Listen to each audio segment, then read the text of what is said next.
Afonso Ram, né, nos visita nesta manhã. Já está liberado das atividades, né, junto ao Congresso Nacional, porém, como a gente brinca, né, o trabalhador, enquanto descansa, carrega pedra, no seu caso, carrega pêssego. Bom dia, deputado, seja bem-vindo. Bom dia. Em primeiro lugar, é uma grande satisfação, né, estar aqui na minha terra, estar na minha região, estar no nosso estado, né, estar em especial aqui em Bagé. Cumprimentar a todos, né, todos vocês, né, Lara, Beto, Gugói, que, né, inovaram, né, eu acredito que é a partir desse ano, né, que fazem essa dobradinha aqui, né, em substituição ao João Vicente, que quero também mandar um abraço a ele, ao seu pai, a toda a sua família, a Andréia. Toda a família difusora tem a família de origem e a família dos comunicadores, né? E, inclusive, aqui do Luiz Sivaldo, que está aqui conosco também, na técnica, no apoio. E sempre eu tenho o hábito, né, ao longo desses anos da minha vida pública, de fazer um relato, sempre que é possível, né, a gente faz através da rádio e na presença. Então, para mim, é uma satisfação muito grande estar aqui na Rádio Difusora, estar aqui nos estúdios. Esse foi um ano muito puxado, um ano diferenciado, um ano difícil, né? Está sendo para todo o país, está sendo para a economia do país, está sendo para a política do país, está sendo de extrema dificuldade para o nosso estado do Rio Grande do Sul e também está muito difícil nos municípios. E aqui, em especial, bastante difícil também, não é diferente em Bagé. E de maneira que a gente vai bater um papo aqui, inclusive eu queria iniciar, né, nós estamos na semana, né, que antecede, né, estamos agora na véspera do Ano Novo e atravessamos essa semana, né, o Natal. E eu fiz um cartão, como faço sempre, eu sou um deputado, né, desde que entrei na vida política, desde vereador, eu passei a fazer uma distribuição, né, quando a gente tinha apoio financeiro, a gente fazia. E hoje a gente faz pelas próprias custas, e eu não deixei de fazê-lo, que é entregar, né, na forma de um gesto, um cartão de Natal e de Ano Novo, que é para desejar, né, como a gente sempre, quando finaliza o ano, a gente busca, né, aquele entrelaçamento das famílias, né, a força familiar, a força daqueles amigos de fé, né, que às vezes, né, são na mesma dimensão dos nossos familiares, e isso existe, né, nas nossas relações de todos nós. Isso é muito bacana, né? As famílias se reunirem, né? Eu consegui, inclusive em Bagé, reunir os meus 3 filhos, né? Que é difícil, né? Cada um trabalha, um é jornalista, colega de vocês, o Guilherme, o outro é engenheiro agrônomo, meu colega, né? Que atua fora também, e o Dedé, o André, que é o mais novo, que está hoje em Pelotas fazendo engenharia. Consegui ver o meu neto também, né? Então a gente já é avô, né? Junto com a minha esposa, a Roseli, junto com os meus pais, né? O pai e a mãe, eu tenho certeza que estão escutando aqui a Rádio Difusora. Pai com 87 anos, com saúde, a mãe com 83. Ontem fiz uma visita à minha mãe. Então tem todo esse espírito familiar que eu acho muito importante e também aquela expectativa do ano novo. E todo mundo só preconiza coisa ruim para o ano que vem. E eu tenho sido e tido atuação incisiva, né? Mesmo nos momentos mais difíceis, sempre buscar exatamente, né, buscar força, coragem, né, e passar uma energia positiva. E eu queria, nesse momento, exatamente, né, cumprimentar a todos os ouvintes da Rádio Difusora, todos que estão aqui, em meu nome, em nome do gabinete do deputado Afonso Ram. Nós estamos de recesso, mas tem um plantão aqui no escritório de Bagé, né, lá no gabinete de Brasília e no escritório de Porto Alegre. Está chegando o Divaldo, né, nosso presidente da Câmara, competente, já quero cumprimentá-lo. Mas eu dizia aqui aos ouvintes, nessa introdução, né, do quanto é importante também a gente ter uma equipe de trabalho e ter aqueles que nos apoiam. O senhor falava da tivemos muito apoio nesse momento. O senhor falava da dificuldade de 2015, e o senhor sabe o momento que vive a economia do país, foi um ano muito difícil. Mas ainda a pecuária, a agricultura, no nosso caso aqui, o senhor sabe que é o carro-chefe, é o que comanda realmente aqui, isso não resta dúvida nenhuma.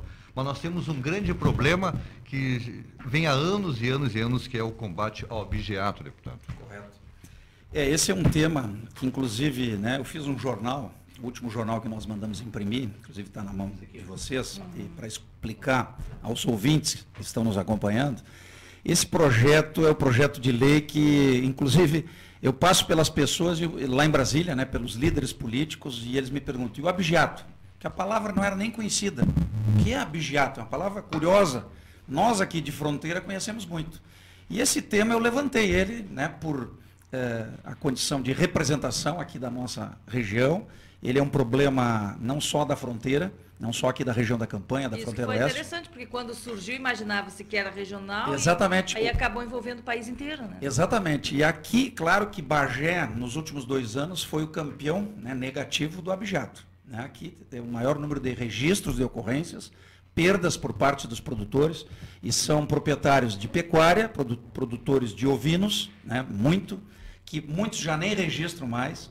Nós temos os proprietários da área da pecuária, grandes proprietários, médios, pequenos, produtores de leite, né, onde a vaca de leite, que é da produção, é roubada, é abatida. E aí a gente tipificou esse crime do ponto de vista, né, do Código Penal, tipificamos a cadeia do crime, responsabilizamos o consumidor, entramos na lei do consumidor, eu mexi com 2 leis. Nós temos um problema que é a distância, onde ficam as sedes e tudo para patrulhar, e também o maior problema que eu acredito é que existe o comprador para esse tipo de mercadoria. É o receptador, então, como fazer, como inibir? Exatamente. E foi onde precisou mexer na lei. Exatamente. E quero aqui fazer uma ressalva importante, porque nós buscamos o apoio, esse projeto nasceu aqui em Bagé. Né? Ele começou a discussão dele lá nos Olhos da Água, lá com o seu João, que é o presidente da associação, teve até um almoço, agora no domingo. Teve a reunião de várias associações, esteve lá a Brigada Militar, a Polícia Civil, os delegados. E aí, naquele dia, foi que me deram a linha de como eu deveria buscar a legislação. Vê como é importante. Fizemos audiências públicas, está aqui o Divaldo Lara, fizemos com o Antenor Teixeira, com os demais vereadores, tem até uma comissão que trata desse tema aqui em Bagé. Me reuni nas mais diversas regiões, com vereadores, com líderes, com os sindicatos, aqui o Sindicato Rural, muito atuante, né, o Sindicato e a Associação Rural, o Sindicato dos Trabalhadores Rurais também, né, abrangendo a todos, porque contempla. E aí a gente foi trabalhar, inclusive eu queria até citar, a nossa equipe está aqui presente, a Márcia, que é a nossa chefe de gabinete lá em Brasília, com a nossa equipe está de plantão lá, o Leandro, que está de plantão lá, mas o Ferreira, né, estão agora durante esses dias. Né? Nós temos da nossa equipe aqui também o Geraldo, né, o Geraldo Gomes, que é nosso parceiro. Tem também aqui o Leonel, que é um guerreiro aí da área política. Temos o Guto, né, que é aqui do escritório, e tem também uma coordenação política da minha irmã, da Marta. Né? Então, em Bagé, a gente está, inclusive, com o escritório também, o gabinete aberto, um plantãozinho, né, mínimo, porque pode ocorrer alguma coisa num ano tão, né, tão turbulento como esse. Né? E esse tema, então, eu queria voltar, e Porto Alegre também estamos de plantão. Né? Também temos também um gabinete com 4, agora 5 colaboradores. Então, é importante que, né, a gente não pode parar. Como a Câmara de Vereadores, sei que o presidente Divaldo Lara está com aquela comissão permanente. Como lá na Câmara e Senado também tem as comissões permanentes. Mas eu queria ainda frisar que eu tive orgulho, e está aí na capa desse jornal, a foto com o senador Aécio Neves. O senador de mais de 50 milhões de votos é o relator do projeto do objeto. Veja a importância. Por quê? Eu fui falar com ele, e eu disse aqui, durante a abertura da exposição aqui de Bagé, em outubro, digo, eu vou buscar, né, se possível, até o senador Aécio. Por quê? Por ter um peso de representatividade e mostrar para ele que o abigeato é um problema de prejuízo aos produtores, mas é um grave problema de saúde pública. Porque quem consome essa carne está tendo problema, risco, alguns até vêm a falecer, alguns têm comprometimento de saúde porque não tem vigilância. Né? E como tu falou, Beto, as propriedades são muito distantes, não pega celular, né? Não tem sinal móvel, não tem muitas vezes, né, patrulha suficiente, as propriedades são distantes e nós tipificamos desde aquele que dá um tiro na cabeça do animal, abate naquelas condições e transporta a carne. Não precisa do flagrante, você pode ver, pegar o intermediário que transportou. Então, chegando lá no comércio, inclusive com essa lei, ela vai trazer então essa segurança do ponto de vista de saúde às pessoas no Brasil inteiro.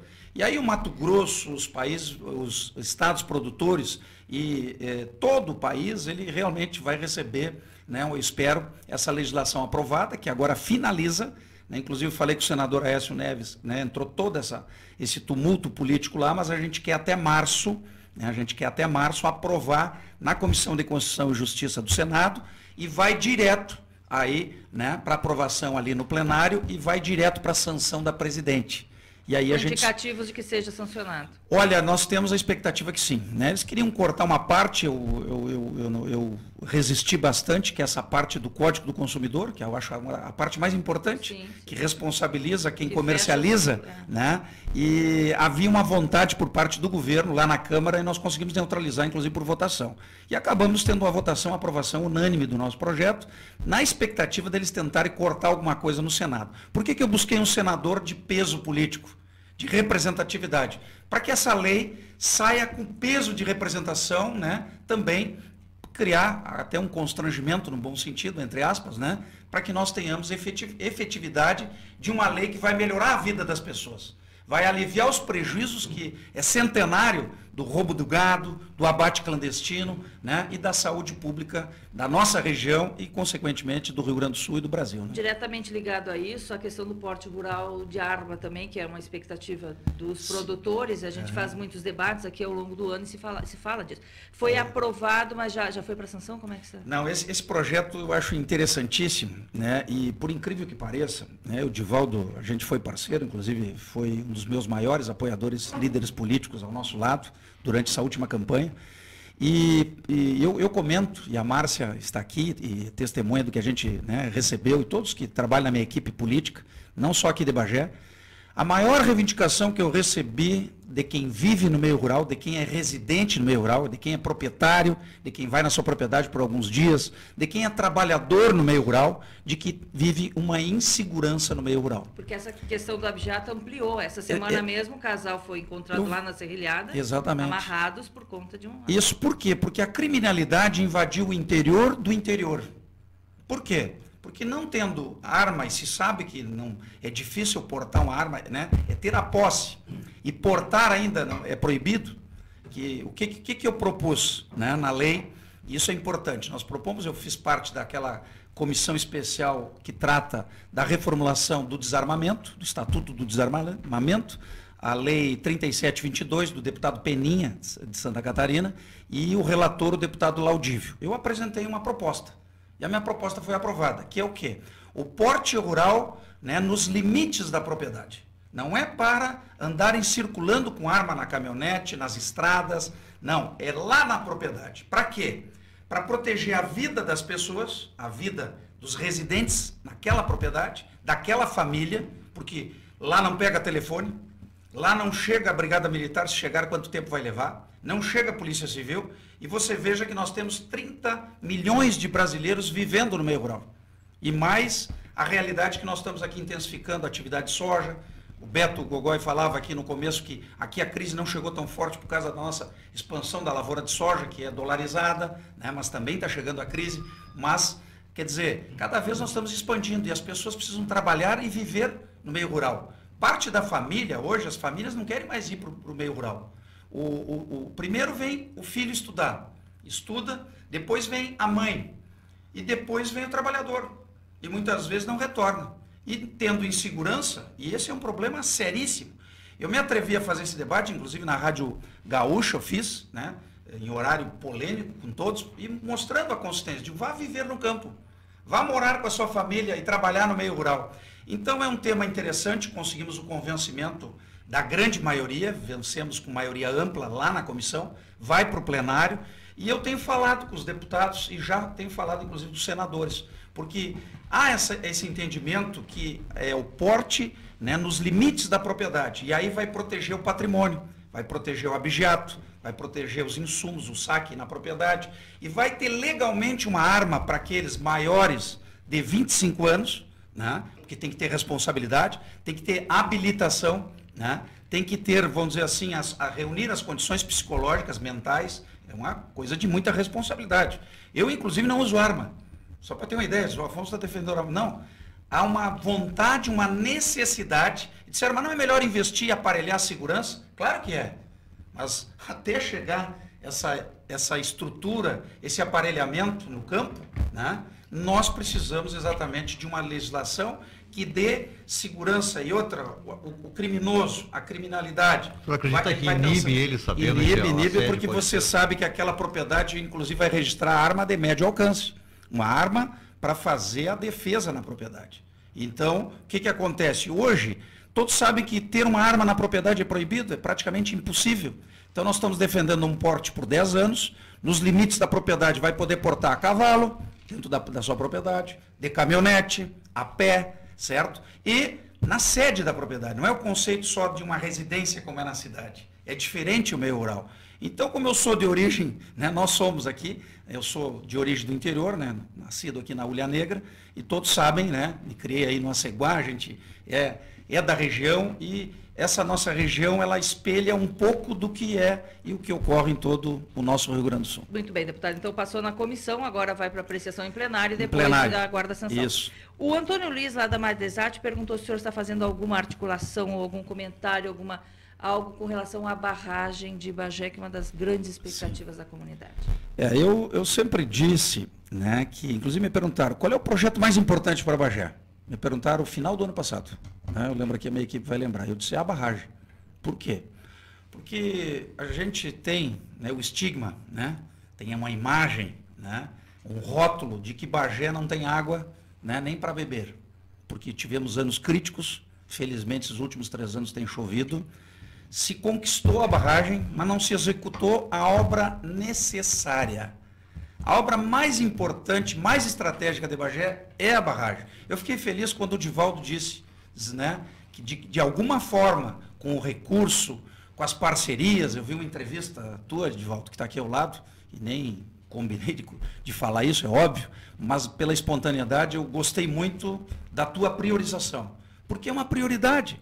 Imagina, até em dias que faz um pouco mais de calor, já não chega a rede, né, no fim da rede de água em Bagé, a barragem, né, Sangarrasa, o nome da barragem, a barragem emergencial. Sim, sobre isso eu falei com o ministro, né, ministro Gilberto Ock, nós falamos em 2 audiências que nós tivemos, conversando com ele, né, para ver a situação, porque quando estava aqui em pendência judicial, está ainda, né, eu fiz uma indagação para saber da viabilidade, porque nós precisamos tocar a obra, precisa liberar, né, e eu fiz essa gestão, mas essa gestão já faz, olha, uns 4, 5 meses. Para levantar, para desembargar, né, e tocar a obra para fazer, né, eu fiz essa gestão junto ao ministro, ficamos inclusive, né, de receber mais informações e não recebemos, certo? Mas fiz essa gestão, né, é um assunto que, como entrou área jurídica, ele é complicado, né, infelizmente, quer dizer, não zelaram pela coisa pública,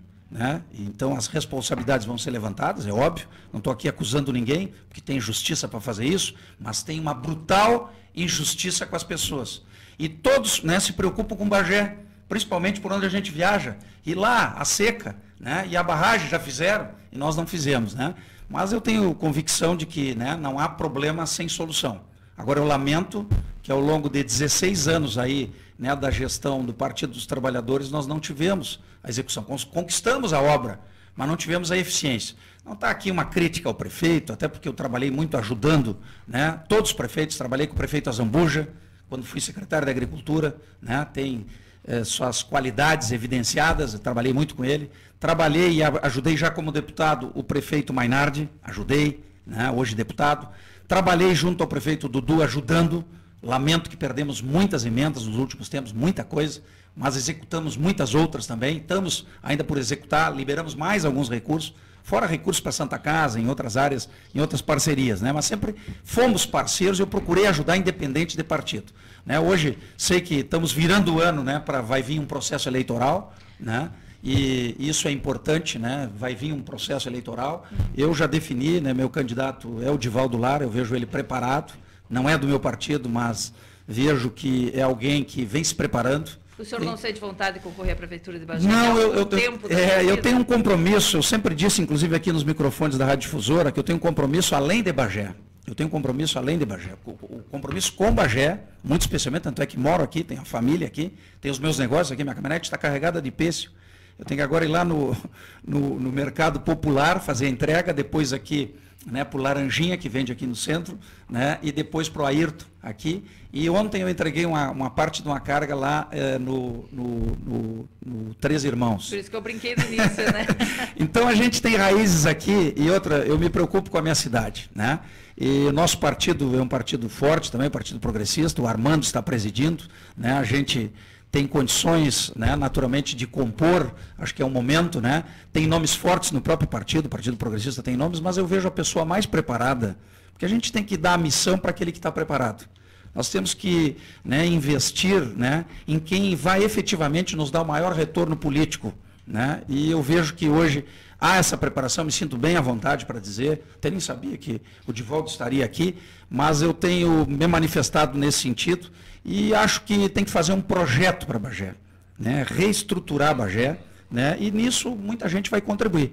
E não que quem está aí, quem passou, todos deram grandes colaborações, né? Nós vamos apontar virtudes boas em várias partes, mas agora está na hora, né, de um novo momento.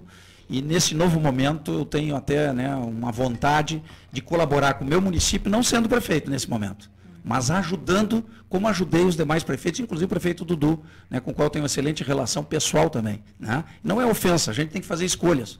Aqui entre Bagé e Guarani eu torço para o Bagé, né? Lá em Pelotas eu joguei no Chavante, sou do Chavante, dei um fardamento do Chavante, que vamos disputar a Série B, né, para o meu neto, né, Beto? O senhor falou na última entrevista na Rural que o senhor pegou e procurou ajudar e bastante o Brasil de Pelotas. E certo. O que foi questionado depois da sua entrevista, o que o senhor ajuda o Bagé e o Guarani aqui? Em primeiro lugar, eu sou sócio do Grêmio Bagé há muito tempo, né, e colaboro em todos os momentos. Agora, no Natal, né, eu só não estava presente porque eu viajei.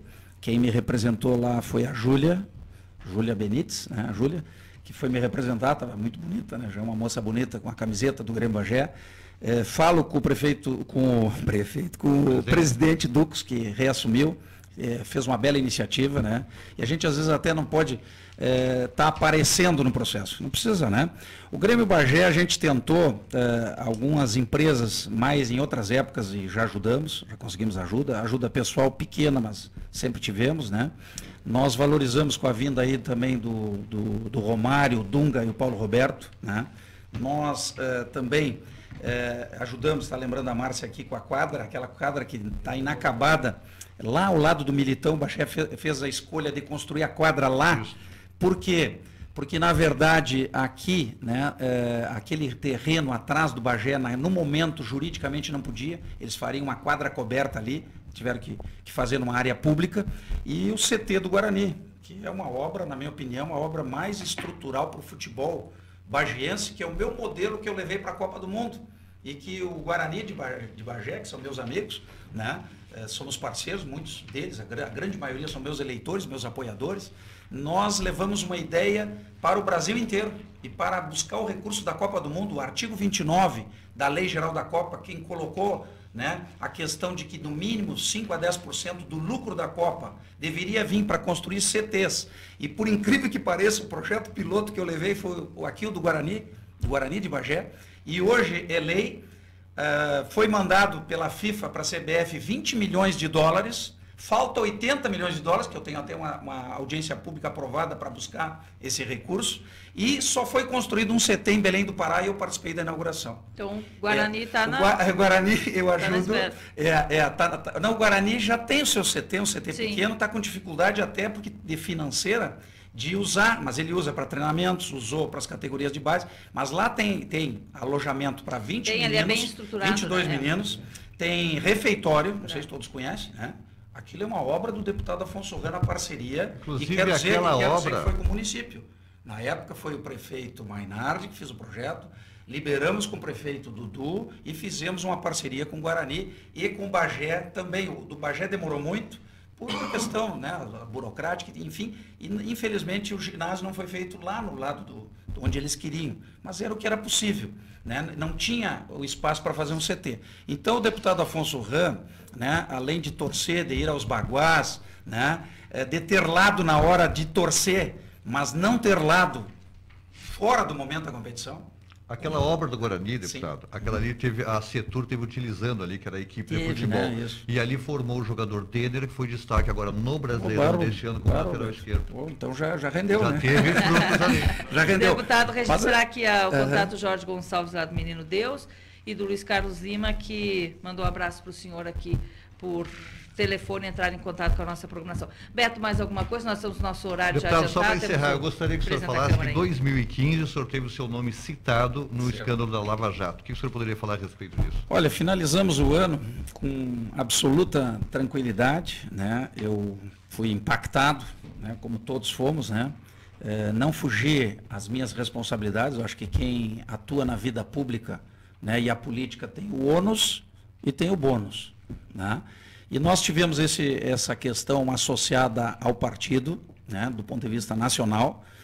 Não fugi da minha responsabilidade em relação à justiça, fiz todos os meus esclarecimentos, né, e inclusive nada, a partir de apenas uma denúncia daquele momento, né, trouxe o nosso nome a algum outro complicador.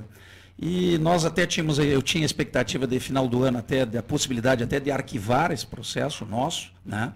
A quem nos denunciou, o delator, que é o doleiro, disse há 3 meses atrás, ou 2 meses e meio atrás, ele disse que não nos conhece, que não me conhece, isentou, né, o meu nome, mais o nome de 7 nomes que ele citou, 4 do Rio Grande do Sul. Então, quem me denunciou disse que não me conhece agora e que ouviu falar. Eu lamento, né, que a gente tenha uma denúncia sobre esse formato, tenha esse comprometimento, mas também serviu de desafio. Porque, né, eu não preciso provar minha idoneidade, né? A minha consciência, sempre disse isso, disse abertamente, né? Nos impactou, impacta a família, impacta os amigos, impacta o eleitor, mas é deles que brotou exatamente a energia e o apoio. Hoje eu não tenho constrangimento nenhum, porque todos estão vendo que o nosso nome foi colado nesse processo, né? E que o tempo, e eu confio na justiça, né, ele vai esclarecer. Quem sabe nós não vamos sair mais fortes, né, após esses esclarecimentos. Eu acredito que sim, né, porque temos a nossa consciência tranquila. Quem não deve, não teme.